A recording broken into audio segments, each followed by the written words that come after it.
Yesterday we have seen like different aspects of variables, data, right?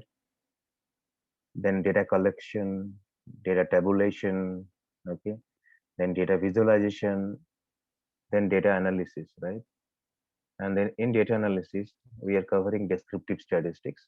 And in descriptive statistics, I mentioned, I took you through like different frequency distribution, simple frequency distribution, grouped frequency distribution, cumulative frequency distribution, and then I covered measures of central tendency, which is mean, median, mode.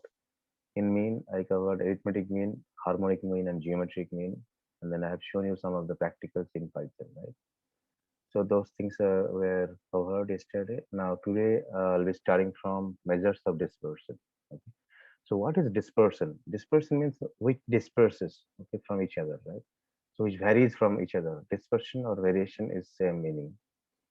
I mean, uh, how how much variation I have in my data set.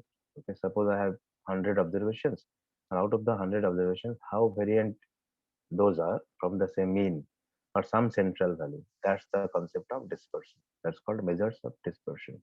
And how can we measure the dispersion? There are multiple measurements like measures of central tendency where mean, median, mode. So measures of dispersion are something like range, variance, standard deviation, quartile. Okay. So what is range? Range is like your maximum observation. I mean difference between maximum observation minus minimum observation. Minimum value, maximum value minus minimum value. That is the range. Okay. Suppose you have 100 observations and your maximum value is say 500 and minimum value is 1. So range will be 500 minus 1 equal to 499, right? That is range. So what does it do? So range gives us a measure of dispersion, like how my data is completely dispersed. I mean it starts from 1 and starts from 500, so there is 499 dispersion, right? That's the context. There is one more measure of variation, which is variance. Variance is nothing but 1 by n summation xi minus x bar whole square. So what is variance? Variance is like we have arithmetic mean, right? So take all the observations and subtract them from, I mean, subtract them from mean. Okay, so xi minus x bar and take whole square. Okay, and then take the mean of those whole squares.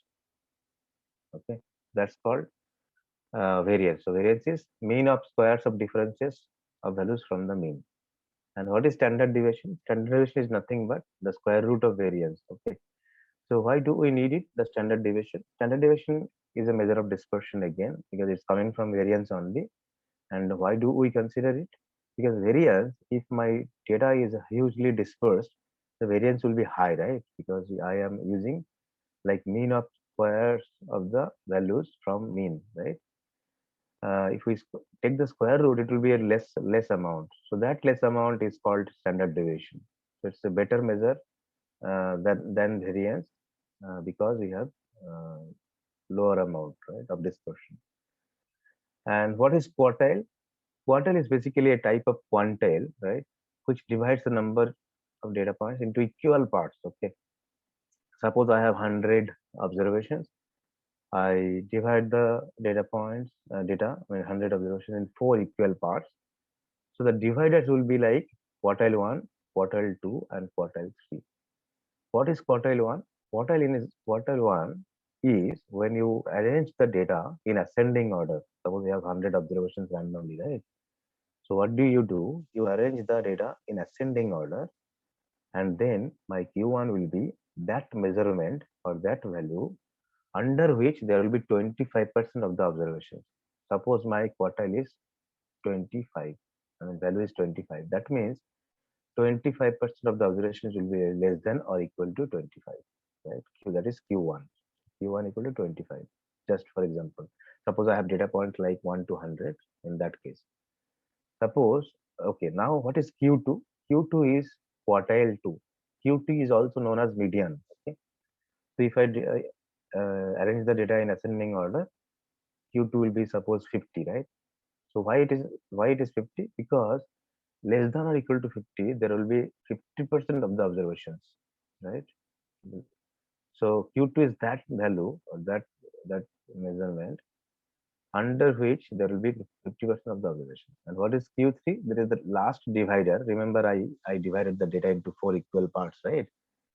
So Q3 will be that divider.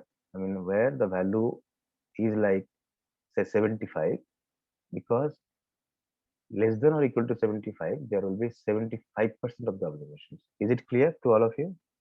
These are called quartiles.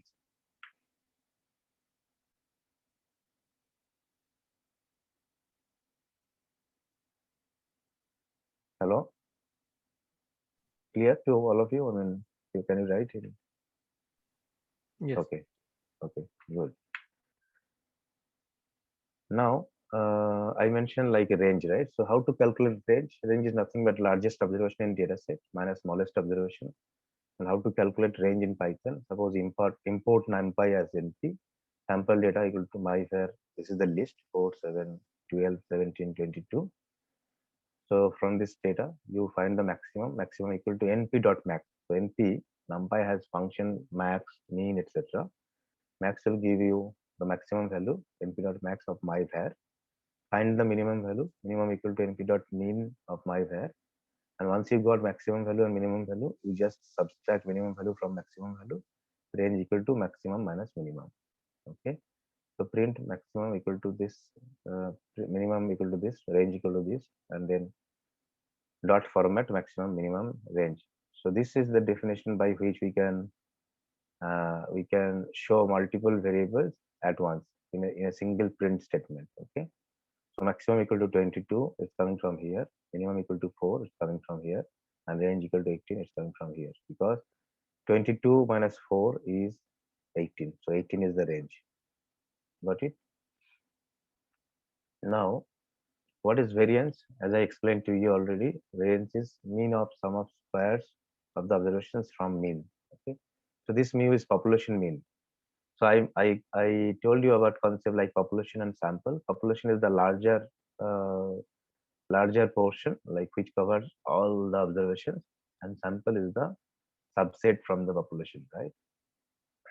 Generally, sample mean is represented by small x bar, and population is represented by mu. So sigma square is the variance equal to summation of x minus mu whole square by capital N. This capital N is for population size, and sample mean n is for small n is for sample size. So how to calculate variance? Import statistics. So statistics is one of the library in Python. Import statistics. Sample data. Suppose this is your data my var equal to 4, 7, 12, 17, 22. And how to calculate variance? Variance equal to statistics dot variance of my var, this variable. Print variance, comma this variance. So variance will be 53.3. If you calculate like mean 4, 7, 12, 17, 22, mean will be like this sum of this all the 5 values by 5, right? So now subtract 4 from mean and take square, subtract 7 from mean and take square, subtract mean from 12 and take square. So sum of all those squares divide by 5 will be my variance. If you calculate, it will be 53.3. Okay. So that's how you can calculate variance. Now, what is standard deviation? I mentioned standard deviation as square root of the variance, right? So standard deviation as square root of the variance. So it will be how to calculate it. Import statistics my var equal to this SD. So statistics has also direct function to calculate standard deviation. Okay, like variance was there, statistics dot variance for variance, and statistics dot stdev is for standard deviation. Standard deviation. Statistics dot stdev of my var will give you standard deviation. So print SD equal to 7.30. So 7.30 is nothing but square root of 53.3. Okay. Now you know how to calculate variance, how to calculate standard deviation. Now let's proceed further. So now there is one more measurement of dispersion, measure of dispersion, which is known as mean absolute deviation. Yesterday I mentioned that I always go from right to left, right? So let's go from right to left. So first I will check deviation. What is the deviation? Like xi minus x bar. Okay. Then take absolute, right? and then take mean. So what is mean? Mean is always 1 by n summation, right? So if you go from right to left, this deviation, this definition or this name is perfectly matching with the formula. So first I'm taking deviation xi minus x bar, then I'm taking absolute, and then finally I'm taking mean. So summation by n. So what is the formula for mean absolute deviation? Mean absolute deviation equal to summation x mod of xi minus x bar by whole n. Okay. So higher the mean absolute deviation, higher is the dispersion. Lower the mean absolute deviation, lower the dispersion. Similarly, higher the range, higher is the dispersion. Lower the range, lower is the dispersion. Higher the variance, higher is the dispersion. Lower the variance, lower is the dispersion. Higher the standard deviation, higher is the variation.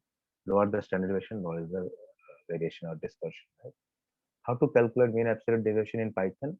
From NumPy, import mean, comma absolute. So for NumPy library has functions like mean and absolute, by which you can calculate mean of a data and absolute values of some of the observations, right? So let's define data equal to 57, 52, 66, and so on, 91. So my mean absolute deviation will be AMD equal to mean absolute of data minus mean data. Directly you can calculate like this. So again, go by definition. First I'm checking deviation. So data minus this data minus mean of data is the deviation, right?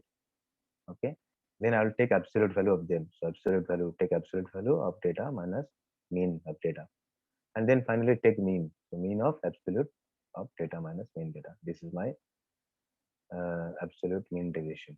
So print absolute mean deviation, comma AMD will give me absolute mean deviation as 21.54. Got it? Now that's how we can calculate mean absolute deviation. Okay. Now, what are quartiles and IQR? Quartiles I already mentioned, like what is Q1, what is Q2, what is Q3, right? So IQR is nothing but Q3 minus Q1. Okay, that means my middle 50% observations will lie in this range. IQR is like my middle 50% because Q3 is 75th percentile, right? And Q1 is 25th percentile. So 75th percentile minus 25th percentile is that range between which my 50% of the observations will lie. Middle 50%, right? Middle 50%, remember. Because I arrange the data in ascending order, and then I divide the data into 4 equal parts, right? And then there are 3 dividers. One is Q1, one is Q3, Q2, and one is Q3. So Q3 minus Q1 is nothing but that range between which my middle 50% of the observations will be lying, right? Got it? Now, how to calculate the quartiles? Import numpy as np, data equal to this same data like earlier.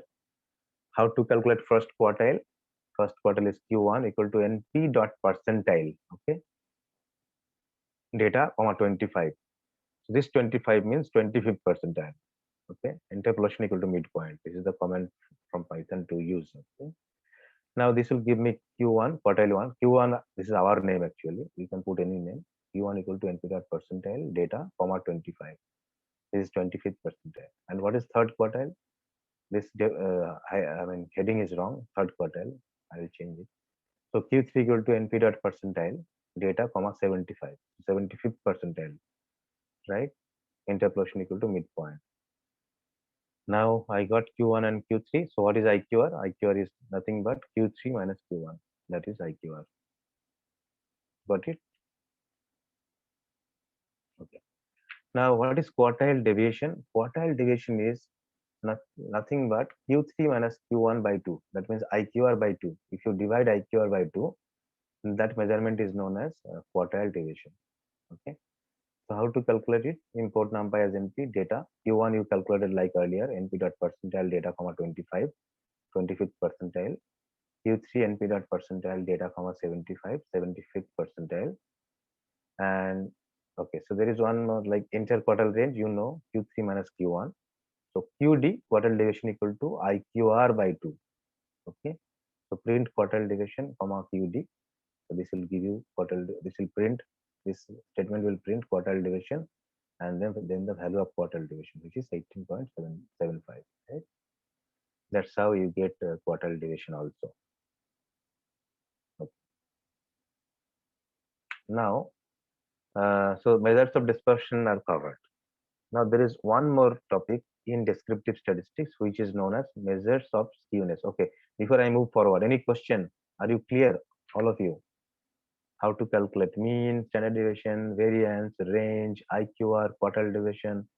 Okay, excellent, excellent. So it's clear, great. Now let's. Yes, what's your question, Prashant or Sam? I mean, what's your question? Hello,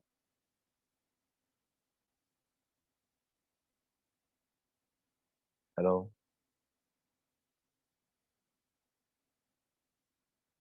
Okay, when to use all this, right? Yes.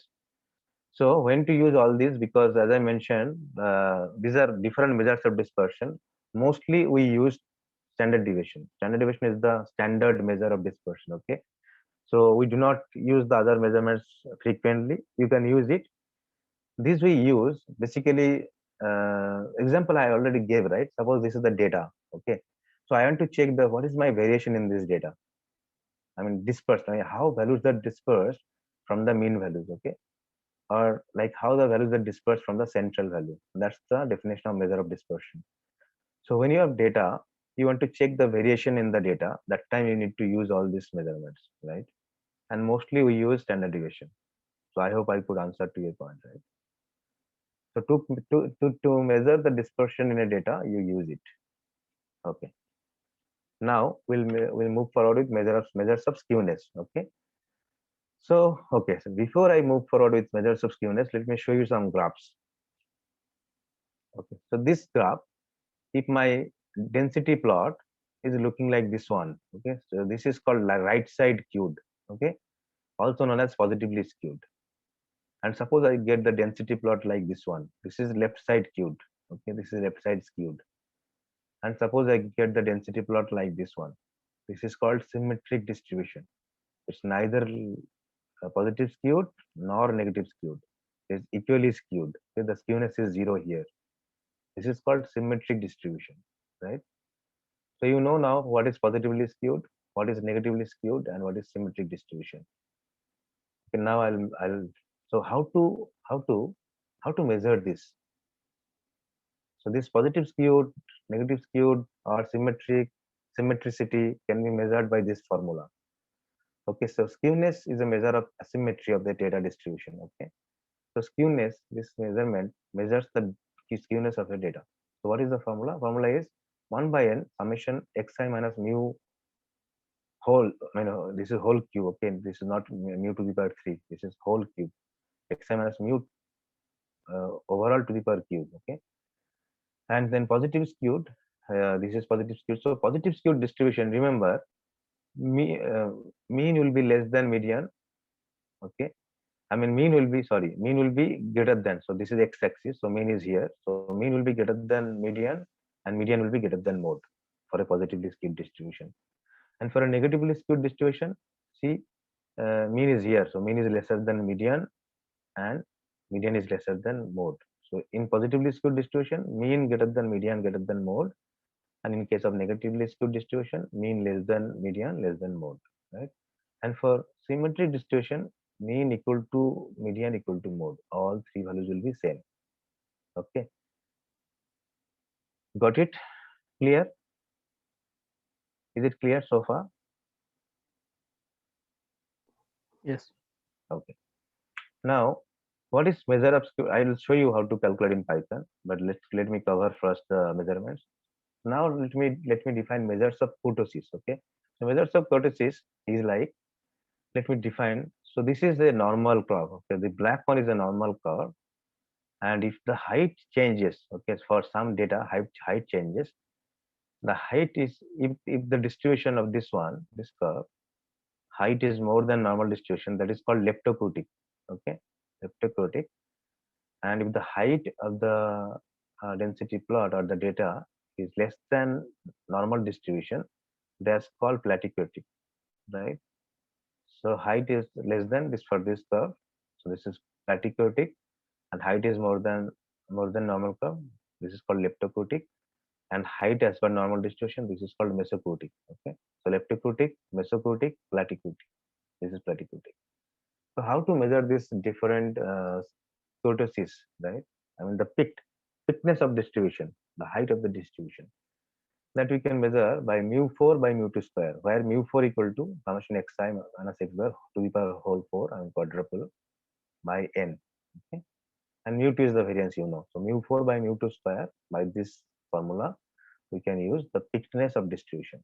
And leptokurtic, platykurtic, and mesokurtic I have already defined. So for leptokurtic, okay, my kurtosis value, the value of this measurement will be greater than 3. So for this distribution, my kurtosis, measure of kurtosis will be greater than 3. And for this normal, my kurtosis measurement will be equal to 3, exactly equal to 3. And for platykurtic, it will be less than 3. Okay. And how? What about skewness? Skewness for symmetric distribution, the measures of skewness will be 0. Okay, and for positively skewed, it will be greater than 0, and for negatively skewed, it will be less than 0. So remember, there are two measurements. One is 0 for skewness and kurtosis 3. So 3 is the standard for kurtosis, and 0 is the standard for symmetric. So 0 means symmetric distribution, greater than 0 means positively skewed, and less than 0 means negatively skewed. And for kurtosis, 3 means normal distribution, greater than 3 means leptokurtic, and less than 3 means platykurtic. Is it clear to all of you?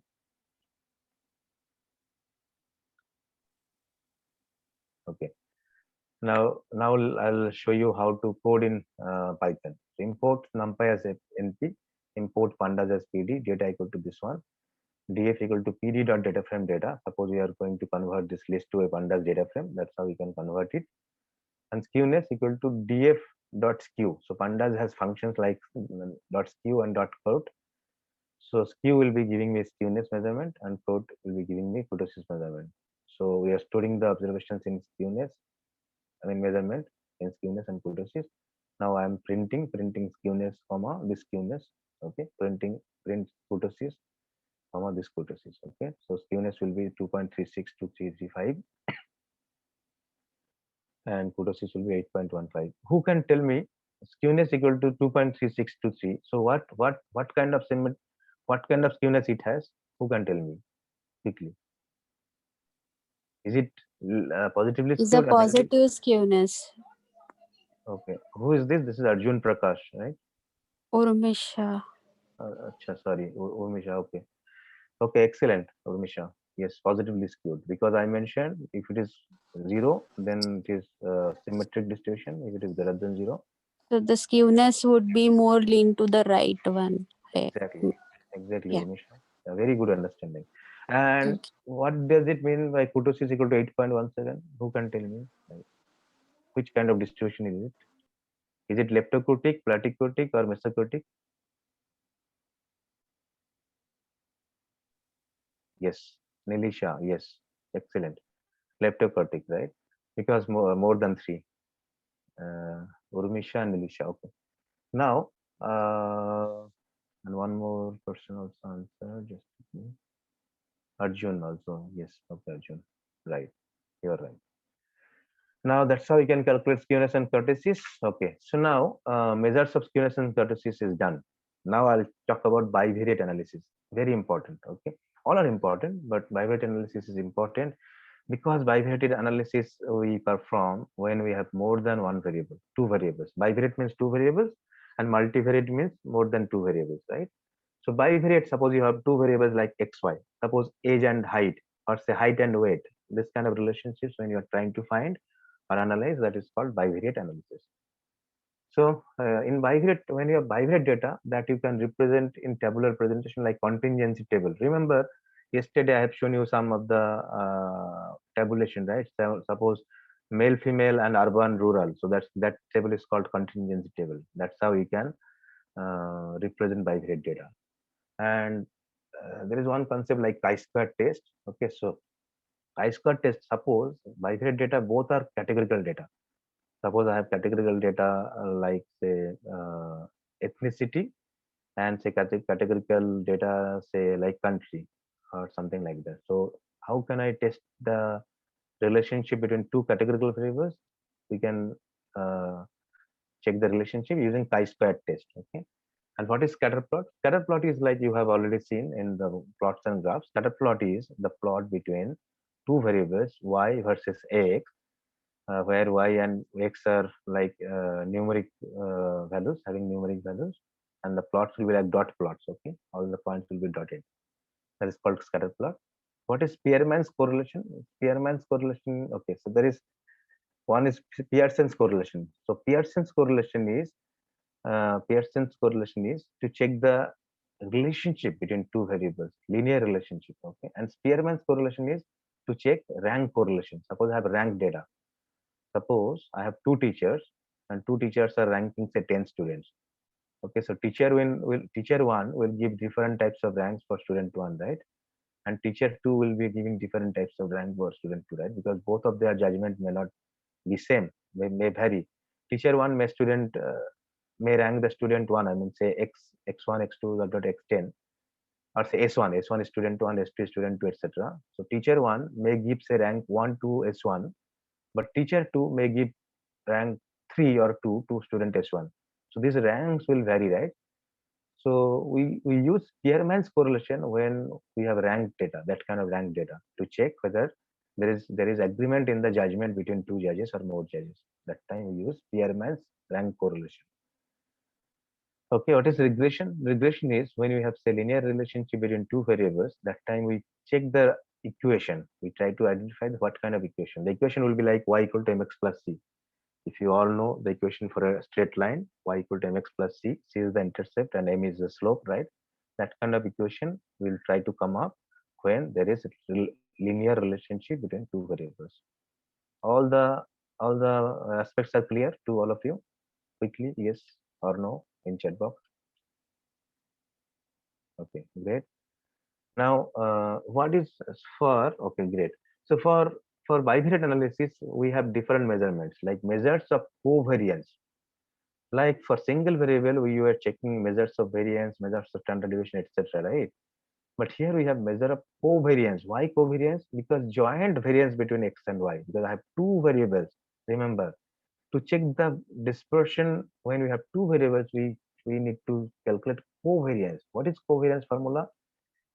Remember the variance formula was summation xi minus x bar whole square by n, right? On the similar node, similar aspect, my covariance will be summation xi minus x bar into yi minus y bar by n, because I have both x and both y. So what I am going to do is I'm going to subtract mean value of x from all the xi's and mean value of y from all the y's, and then I take the product xi minus x bar into yi minus y bar, and then I take the mean. That is the formula for measure of covariance. Suppose I have scatter plot like this. Okay, so this will have this is a negative line, right? This line has negative slope. Okay, so it will be working like yi minus mx, I mean y equal to mx minus mx plus c, right? Kind of. So I have negative slope. Okay, so this kind of plot when we have, I will get it large negative covariance. The amount of covariance will be largely negative. Okay, and for this kind of data, I'll have nearly zero covariance because there is covariance will be zero. Okay, and when you are getting this kind of data like positive line, that time I have large positive covariance. Okay, got it? Now, measure of correlation. How to measure the correlation between two variables y and x? The formula is rho xy equal to covariance of xy, this covariance of xy, by sigma x. Sigma x means standard deviation of x, and sigma y, standard deviation of y. Standard deviation is nothing but square root of variance, right? So that's the formula of correlation. Suppose my scatter plot looks like this one, like I have different dots, and this dots looks like a positive straight line, right? That time I'll get positive correlation, positive value of correlation. That means rho xy will be more than zero. Okay, positively skewed, and this in this case it will be like more, I mean 0.8, 0.8, 0.9, 0.85, like that. So correlation coefficient varies from -1 to +1. Remember, correlation coefficient varies from -1 to +1. -1 means perfect negative correlation, like exact. So when I have this one, I will have perfect negative correlation. When I have this one, I have perfect positive correlation, because all points are lying in a straight line, purely straight line. Okay, and when my data is looking like this, I'll get zero correlation. Okay, remember this correlation, what I'm talking about, this correlation measures only linear relationship. This plot may have square root, I mean y equal to x square also. Okay, that measurement won't be captured using Pearson's correlation. This is called Pearson's correlation. So when we have linear relation only, this kind of relation, that time only it will be captured. When you have non-linear relationship, that time it can't capture. So non-linear regression we can solve separately. I'll talk about in different class, regression class. Okay. So when you have data like this, the correlation will be zero. So I'll ask questions. Remember this. Okay, so rho xy covariance xy by sigma x sigma y. I mentioned that this will have positive correlation, large positive correlation. This will have zero correlation, and this will have large negative correlation. Okay. Now, what is the difference between covariance and correlation? You know what how to calculate covariance, how to calculate correlation. So covariance is a measure of how much two random variables vary together. Okay, and correlation, like this is measure of variance, covariance, joint variance, and this is the measurement of uh, linear relationship between two variables. Okay, how strongly two variables are related. Okay. Okay, covariance, like we can check the relationship again. I mean, indirectly you can check the relationships, and correlation also. Okay. This covariance lies from minus infinity to plus infinity. I mean, it can go to less than -1 also, and more than +1 also. But correlation will be always lying in between -1 and +1. Okay. This is like scaled variance version of covariance. You know, right, how to calculate covariance xy by sigma x sigma y. That's why scaled version of covariance. Okay, this provides direction of relationship, right? And this provide direction as well as strength of relationship. Strength means like if it is +1, perfectly positive correlation. If it is -1, perfectly negative correlation, and so on. And remember, covariance of xy depends on the scale of the variable. Okay, and independent of scale of variable. Okay, so scale means like I have say age in different scale, height in different scale, etc., etc., right?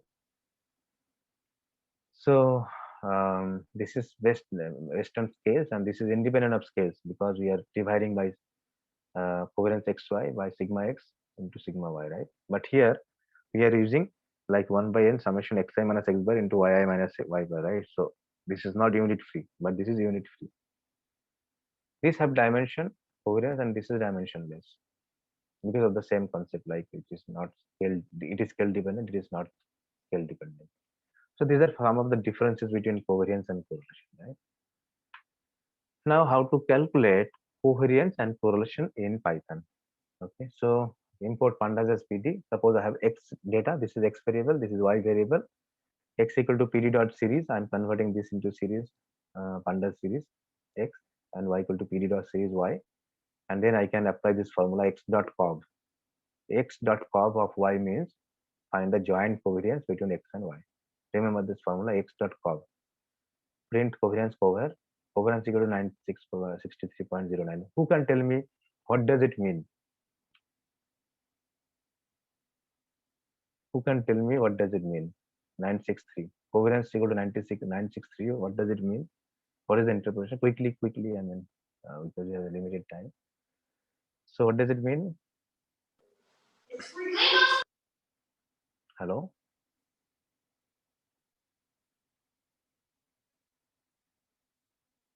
Okay. This means I have a positive kind of scatter plot, right? Yes. Good, Suganna. Right. You are right, Suganna. You are right, Apurva. Yes, you are right, Nilisha. Positive covariance, right? So the plot, scatter plot will look like positive, right? In the positive direction, like this one, like positive slope. And how to calculate Pearson correlation? So suppose I have this data frame, df equal to period of data frame A, B, C, D column.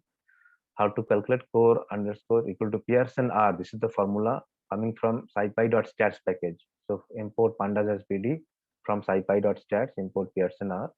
So correlation equal to underscore equal to Pearson R, this function, DFA, because I want to check the correlation between say column A and column B. So DFA comma DFB. So print correlation between variables A and B is comma 4, right? Okay. Now see 0.99974. What does it mean? Who can tell me? Very strong 0.999. correlation, and it's a positive correlation. Who is this? Urmisha. Okay. It's like Hello. between A and B, it's a very strong correlation. Exactly. It's like perfectly positively correlated. It's like all points will be lying in a straight line, positive straight line, right? Got it? Yes, Suganna, you're right. Okay, great. Thank you, Urmisha. And now import pandas as PD. Suppose I want to create a covariance matrix. So here I have shown you how to calculate single covariance measurement, single correlation measurement. But in this case, I will compare matrix for all these 4 columns together. How to do that? Import pandas as PD, df equal to PD dot data frame. Remember, don't worry, I'll share a notebook for this particular class, Python notebook, which will cover all these measurements. Okay. And df equal to pd dot data frame a b c d columns. So covar equal to df dot covar cobs. Here, unlike this one, I am not mentioning any two variables. Unlike this case, I'm not mentioning any two variables. So what it will do is whatever numeric values it is having, it will compare all the covariance between pairs. Okay. So remember, covariance between A and A, same variable is variance only. So covariance between A and A is variance of A. Covariance of B and B is variance B. Covariance of C and C is variance C. Covariance of D and D is variance of D. So once the diagonal are over, so now let's see what is covariance between A and B. So covariance between A and B, 87.5 is same as covariance between B and A. Okay. Covariance between B and C and B same actually. Okay. So 161, and covariance between D and C is 16.33. Okay. Good. So okay, who can tell me the variance of D equal to 1.66? What does it mean? Variance of D is 1.66. What does it mean? Quickly.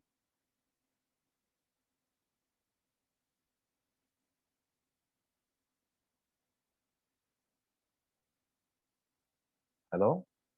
Quickly, what does variance 1.67 means actually? No, I mentioned variance. It's a very low relation, but between D and D itself, No, though not D it's a and D. low in comparison to C and B, between C and B. No, not like that. Okay. So see, D is single variable, right? So D is single variable, and variance is the measure of dispersion, right? So when I have variance, low variance, that means all the observations are constant kind of. So D very well, like all the variation, all the values. See, if you check 77, 78, 79, 80, right? So all variables are like falling in between 70 and 79. So constant kind of. Check the values. 77, 78, 79, 70, 80. That means there is no strong dispersion, right? The values are not dispersed from each other. Values are equal, kind of. So when I have constant values, the variance will be like 0. So it's like 1.66 means variance is very low. That means all the values of variable D are same. See, 78, 70, 77, 78, 79, 80. All are same, right? That's why I am getting very low value of variance. Okay. Someone asked the question like Vidul asked me a question, which value of covariance, perfect covariance. There's nothing concept like perfect covariance or negative covariance. I mean, yes, it has, but it will be like all the points will be exactly in a straight line. Okay, that times variance will be like minus infinity to positive infinity. So minus infinity to positive infinity means depending on your data. Okay, so depending on your data, it varies actually. So there is no value like correlation. I can't say that 100 is like perfect covariance or minus 100 is called perfect negative covariance. Not like that. It depends on your data, because as much dispersion will be there. Suppose my observation is like 1, then 1,000, then 1 crore, then say 10 million, then say 100 million, right? Then say 1,000 million. So that time the covariance will be totally huge. And the covariance, when I have said like 6, 12, 17, 20, those things, the covariance will be much less value. So we can't really put in a limit to the value of perfect covariance or perfect negative covariance, right? Okay. So it varies from minus infinity to plus infinity. So how to calculate the correlation matrix? Import pandas as PD, df equal to this data frame, core equal to df dot core. Okay, this core function measures the correlation. So since I'm not mentioning any two variables or bivariate variables, what will it do is it will calculate the correlation coefficient for all the values. See this one. Okay, so remember correlation between same variables will be always one, because a and a correlation is perfectly one, right? If you plot a versus a, it will get like exact straight line, positive straight line, positive straight line. You can check it. If you plot x versus x, it will get you will always get a perfect positive correlation. So that's why one. And similarly, correlation between b and b also one, correlation between c and c also one, correlation between d and d also one, and correlation between a and b and b and a is same, 0.999743. This you calculate here. Okay, if you calculate for other variables like a and c, you'll get like a and c is 0.9970, which is also high correlation, a and c. Okay, if you calculate, okay, so all the variables are highly correlated. This abcd, all the values are highly correlated. Okay, so that's how you can calculate correlation matrix. All, is it clear to you, all of you? Is it clear so far? Good. Now we covered Pearson's correlation, which calculates the correlation between normal continuous variable or normal numeric variables. Now I'll talk about rank correlation. I already defined what is a rank. Suppose I have two teachers or two experts, and say I have asked the experts to rank some of the employees. Suppose these are the 7 employees or 7 students. Let's say seven employees. Okay. So expert 1, expert 2, suppose lead 1, lead 2, and I have asked both the leads to rank these employees. So expert 1 is giving rank 1 to employee 1, expert 2 is giving rank 1 to employee 1, expert 1 is giving rank 2 to employee 2, expert 2 is giving rank 3. Okay, he is not giving rank 2, he is giving rank 3 to this employee 2. Expert 1 is giving rank 3 to rank employee 3, but expert 2 is giving rank 6 to this employee 3.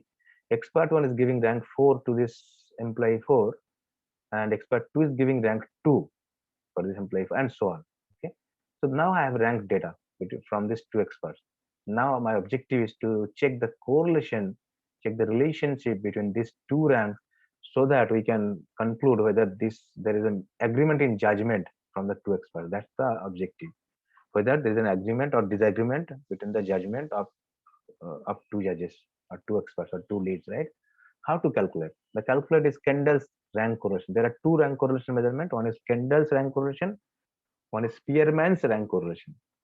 How to calculate Kendall's rank correlation? Equal to tau equal to number of concordant pairs. I'll define you. Don't worry. Don't get afraid. Number of concordant pairs minus number of discordant pairs by n into n minus 1 by 2. N is nothing but 7 here. N is number of observations. So 10 into 9 by 2, which is 45. Sorry, 7 into 6 by 2. 7 into 6 by 2 is 21. Okay.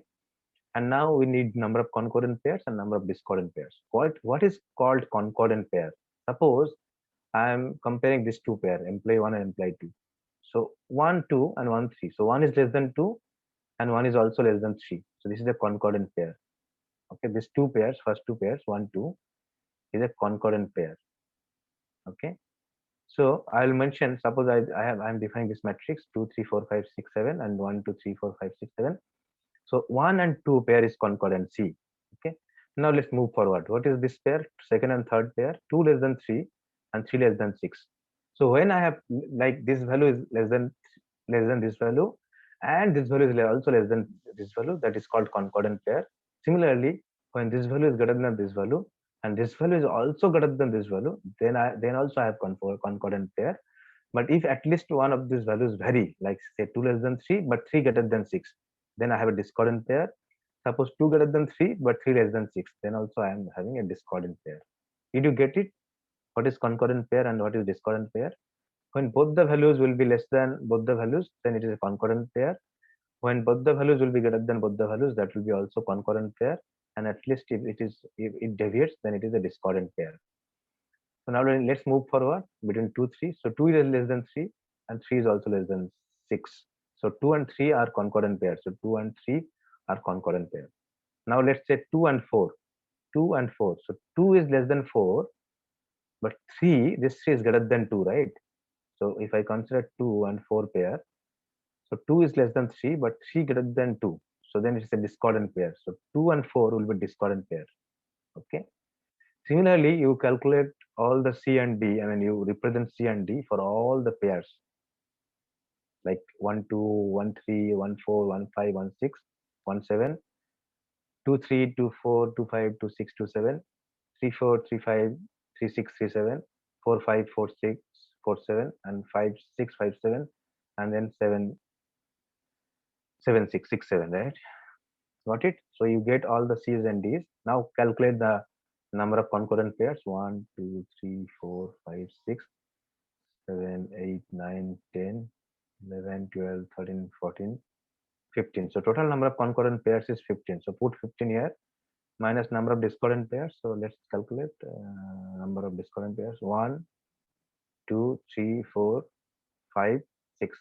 So number of discordant pairs is 6. So my total tau will be 15 minus 6 by 21. So which is 0.42. Okay, got it? So basically this 0.42 means there is a good relation that this judgment, I mean, there's a mutual agreement between this judgment, and somewhat there's a mutual judgment between these two agreements. Okay, got it? Clear? So that's how we can calculate the Kendall's rank correlation. Now similarly, we have another measure which is called Spearman's rank correlation. The formula is a bit different. Spearman's rank correlation is equal to 1 minus 6 summation di square. I'll show you what does it mean.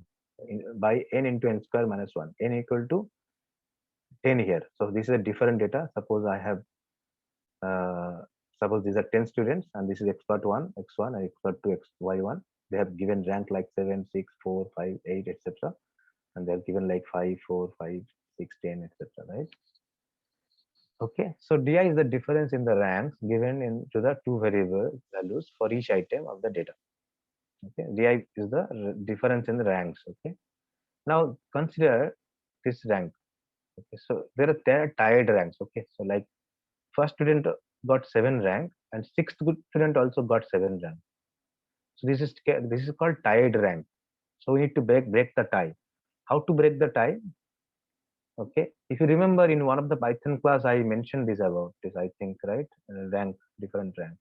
Okay, anyway, so let me repeat it. So when we have tied ranks, we need to break the tie. Let's proceed how to break the tie. So like rank x1 will be whatever is minimum. Say I'll start from 1. So this is the lowest, right? So it will start from 1. Okay. The next rank is 3. Next value is 3. So 3 will get 2 rank. Okay. Suppose these are my observations. These are my original observations. Suppose 2 value will get 1 rank. 3 value will get 2 rank. The next value is like 4. So 4 will get 3 rank. After 4, the next value is 6. So 6 will get 5 rank. Okay. After 6, there are 7 values. Okay. So see, this is repeated rank. Okay. 7 and 7 are repeated, right? So what we'll be doing is, ideally this ranks would have been 6 and 7, but since this is a tied case, so I'll use average rank, like 6 plus 7 by 2 for both these ranks. That's why I'll assign 6.5 rank to this also and 6.5 rank to this also. Okay. And then after 6 7, the 8 will be there, right? So for next is 8. So 8 will get 8 rank. 9 will get 9 rank, and 10 will get 10 rank, because these are only single values. That's how I found the rank for x1. Similarly, find rank for y1. How to do it? 1. So this one will get 1, and then 2. This one will get 2, and then 4. Then this will get 3.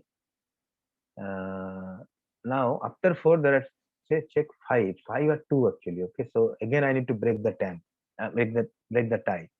So what will be the average rank? Like after 3, it should be 4 and 5, ideally. But since there are tied ranks, I'll use 4 plus 5 by 2. So 4.5 for this 5 also, 4.5 for this 5 also. So after 5, the rank is 6. So for this value, 6, 7, 7, 8, 8, 9, 9, and 10, 10. Okay. So by that approach, I found the rank of x1 also. I found the rank of y1 also. So I broke the tie and I got this rank. What is di now? Di equal to, okay, di square equal to this minus this whole square. This minus this whole square. This minus this whole square. So 6.5 minus 4.5 is 2. 2 whole square is 4. 5 minus 3 is 2. 2 whole square equal to 4. 3 minus 4.5 is 1.5. 1.5 whole square is 2.25 and so on. That's how you calculate di square, like 4, 4, 2.25, 4, 4, 0.25, 1, 0, 1, 0. Now you got di square. So take the summation of di square, like 4 plus 4 plus 2.5 plus 4 plus 4, those things. Okay, so you'll get like 6 into summation of those values, 6 into 20.5. Okay, this will be 20.5. This all summation will be 20.5. 6 into 20.5 by n equal to 10 here. 10 into 10 square minus 1. So 10 square is 100. 100 minus 1 is 99. So 99 into 10 is 990, right? 990. And 1 minus this total thing. So 1 minus 6 into 20.5 by 990. This is coming as 0.88. Okay. Got it? Good. So both this rank correlation, if it is 0, that means there is a no association. Okay. That means strong disagreement between the two judges or two experts or two leads. But if it is having say 0.88 values, right? So this is called positive association, positive relationship between the ranks. Okay. So that's how you can calculate the Kendall's tau, this one, and Spearman's rank correlation, this one. Right? Clear to all of you? Is it clear? The rank correlation part. Yes, Avinash, I do have one question. Yes. So, uh, how do we know that which correlation to use where? Like, Hmm. how I yeah, how to Yes. choose correlation? Right. Right. Yes. Good question. Suppose I have data of numerical values, continuous values. I don't have rank data. That time, like obviously you need to use Pearson's correlation, which is rho xy, like say covariance xy, y sigma x, sigma y. Obviously, when you have numeric data, like normal numeric data, normal continuous data, that time you will use Pearson's correlation. But remember, x and y must be linearly related. Then only you'll get values, proper values for rho xy, which is Pearson's correlation. Okay. Is it clear? First. Yeah, yeah, Okay. yes. Thank you. Yeah. And Mm-hmm. when you have say rank kind of data, Mm-hmm. like say you got rank for say 100 employees from two managers. Okay. Or say ranks for 1,000 employees from two managers, like that. That time you'll use either Spearman's rank correlation or Kendall's tau rank correlation. There is no difference. Okay. Both will give the similar result. But mostly we use Spearman's rank correlation on Kendall's tau. I mean, it is equally applied. Okay. So when you Oh, have rank data, that time you need to use Spearman's rank correlation or Kendall's tau. And when you have normal continuous data or numeric data, you need to use Pearson's correlation, which is rho xy. Got it? yeah. Thank you. Thank you. Yeah. Yep. No problem. Now, how to calculate Kendall's rank correlation and Spearman's rank correlation in Python? Import scipy.stats. This is the library we are going to call import scipy.stats. Suppose rank 1 series is rank for x is this one and rank for y is 2413657.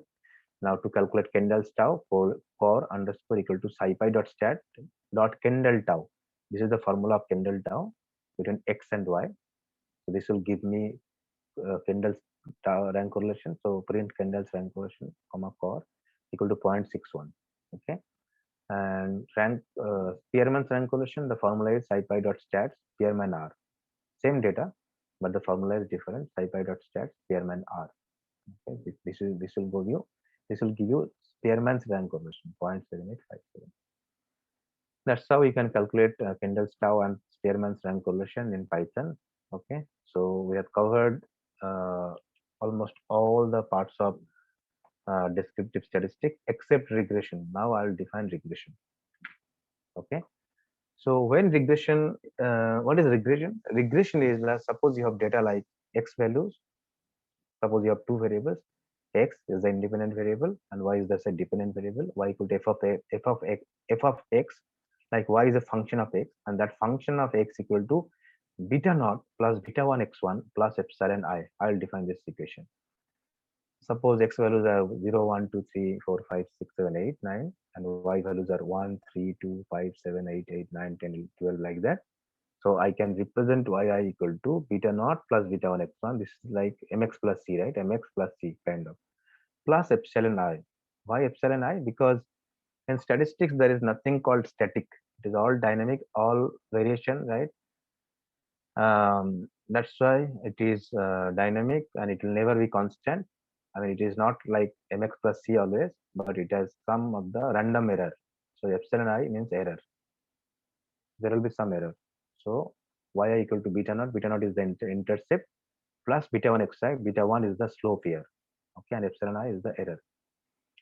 So this relationship we can put like this if this is linear. Okay. So how to check whether it is linear or not? If my Pearson's rank correlation is more than 0 and like it's almost close to 1, like say 0.6, 0.7, 0.8, etc., 0.9, then I have a strong positive correlation. And if I have positive correlation, then my equation can be written like this. And same for negative correlation also, like say minus 0.6, minus 0.7, minus 0.8, minus 0.9, or say minus 1. Then also I can write my equation like this. Okay. But to fulfill this regression, we have several assumptions. Okay, so what are the assumptions? I already talked about linearity. So there must be linearly relation between x and y. There is one more assumption, normality. Okay, so for any fixed value of x, y is also normally distributed. Okay, and this errors will be also normally distributed. These errors. Okay, and independence. What does it mean? Independence means the uh, errors must not be correlated with itself. Errors must not be correlated with itself. Okay. What is multicollinearity? Multicollinearity is when you have more than one independent variable, suppose x1, x2, x3, xten. So no two of the independent variables should be correlated. If it is correlated, then there is multicollinearity is present. And if this is no correlation, then no multicollinearity. So our assumption is no multicollinearity should be there, right? And finally is homoscedasticity. What is homoscedasticity? Suppose I have errors. If you plot the errors, and if I divide the errors into equal portions, I'll show you in one of the graph so that you understand. So all the different parts will have equal variance. That time it's called homoscedastic. And if it has unequal variances, then it is called heteroscedastic. So our assumption for linear regression is it must be homoscedastic. So let me show you. So this is linear. Okay, this is linear. This is non-linear. This is also non-linear, right? Non-linear curve. And suppose these are my error plot. If I divide into three equal portions, my first portion will have some variance. My second portion will have some variance. My third portion will have some variance. So check this case. This case has some nearly equal variance for all the three parts. That's called homoscedastic. But this case, suppose my errors are looking like this. Okay, if I divide the into equal parts, this first part will have lesser variance because this is not too much dispersed. Okay, then my second part, and variance for second part will be lesser than variance of third part. So the variance for different parts are varying, right? This is called heteroscedastic. So my linear regression assumption is it must be linear, not non-linear, and it must be homoscedastic, not heteroscedastic, right? Got it? Clear?